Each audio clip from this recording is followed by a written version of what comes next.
Good evening বন্ধুরা, এখন ঘড়ির কাঁটা অলমোস্ট 6টার ঘরে। তো বসে বসে বোর হচ্ছিলাম, ভালো লাগছিল না, ভাবলাম পেঁয়াজি বানাই। পেঁয়াজি খেতে খুব ইচ্ছা করছে আজকে, কেন জানি না। আর আমার একটু মনটাও ভালো লাগছে না, তো রান্না করলে মন ভালো হয়ে যায় আমার, তো ছিল পেঁয়াজি বানানো যায়।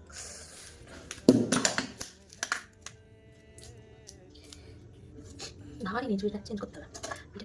এর মধ্যে আমি দিয়ে দিচ্ছি নুন স্বাদ মতো, তারপরে দেবো হচ্ছে হলুদ গুঁড়ো, লঙ্কা গুঁড়ো আর হচ্ছে কালো জিরে। এটা ভালো করে কচলে কচলে মেখে নিয়ে রেখে দেবো যাতে পেঁয়াজের রসটা বেরিয়ে যায়। চলছে বাপরে কি জাজ! দেখুন পেঁয়াজের জুসটা বেরিয়ে গেছে। এই পেঁয়াজের জুসেই হচ্ছে পেঁয়াজিটা মাখা হবে বেসন দিয়ে, সেটাই টেস্ট হবে দুর্দান্ত। গরম তেলে গরম গরম ছেড়ে দিন, মুচমুচে পেঁয়াজি রেডি। কেমন আছে? কতটা হেভি? কটা খাবে? ছেলের রিভিউ তো শুনলেন, এবার আমি খেয়ে দেখি।